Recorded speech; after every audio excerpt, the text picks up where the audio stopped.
So this is the lower control arm on a 2011 Chevy Aveo.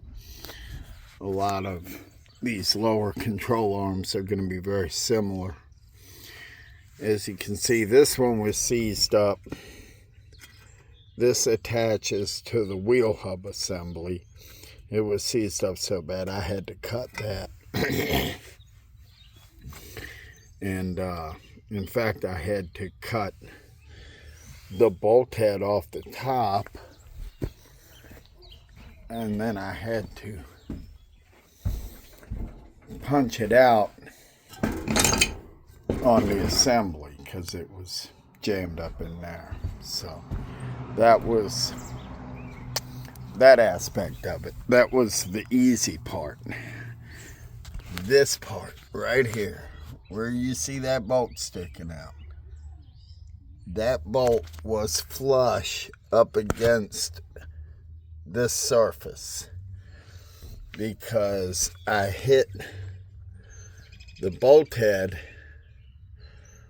with my pneumatic hammer. Now this bolt is torqued to 81 foot-pounds. I was running my impact gun. I have a real good one. I was running that Ingersoll Rand, and I do have a real compressor, and the working pressure was, well, it's a little low now. It can't exceed the tank pressure, but it was cranking at 140 psi. That's all the working pressure you can get out of that. I had it turned up all the way. And it wouldn't budge a bolt that's torqued at 81 pounds. Why? Well, because here's the bushing. The rest of the bolt is still in there. It was seized up. Seized up so tight that that impact destroyed the head on the bolt. Just destroyed it. I don't know how long I was hitting it. I came back several times. So I cut the bolt head off first right here. Then I had to cut this piece out, which involved cutting back through here because this was flush, remember. This is the bolt thread that was in there. So how did I get that out? Well, I couldn't tap it out because it was so fucking tight. And I have some great shit for tapping shit out. But there was no room to get anything in there. There's no room. What the fuck are you gonna do, you know?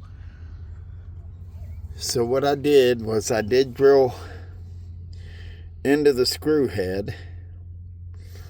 But you see these little notches along the side here? That's how I got that bolt out. Not by tapping on it with a chisel. I did that a couple times. But then I realized I got something that'll tap a couple thousand times a second. This right here. That cheap little central pneumatic air hammer with this blade, and I was sure to sharpen it up on my grinder wheel in there before I started doing this. You get it in there right, and you heat the bolt up first. You're going to have a little torch. Heat the bolt up. This is for getting them out if they're flush and they're hard to reach and you can't get an extractor in there. You hit it with that air hammer and it'll spin it right out of there. So that's what you do when you are in an impossible fucking situation. And the threads are still good. It looks a little dinged up there. Well, when I get in too close, the light goes away. It looks a little dinged up in here, but the threads are still good. But that's what I had to do. And if you ever get in a situation like that and you want to give me a shout, I'll be happy to walk you through it. But that little air hammer there has gotten several bolts out for me before. And that's one of the best ways I know to get a bolt out that's stuck in an impossible fucking place to get anything else in there. That's what you're going to need, and that will do the job. Best thing to do, though, is if you can, is drill an indentation in there so it creates a rim that you can then make notches on with your air hammer, because you're going to need those notches to push that bolt. See what I'm saying? That's how you do it, y'all. That's how I do it. And you're welcome to use that. These can be a bitch. I mean, these can be a real bitch. And that's one of the reasons they can be a real bitch, is this bullshit up under here. Where the fuck is it? Oh yeah, right there. That's a bitch. But that's how you do it.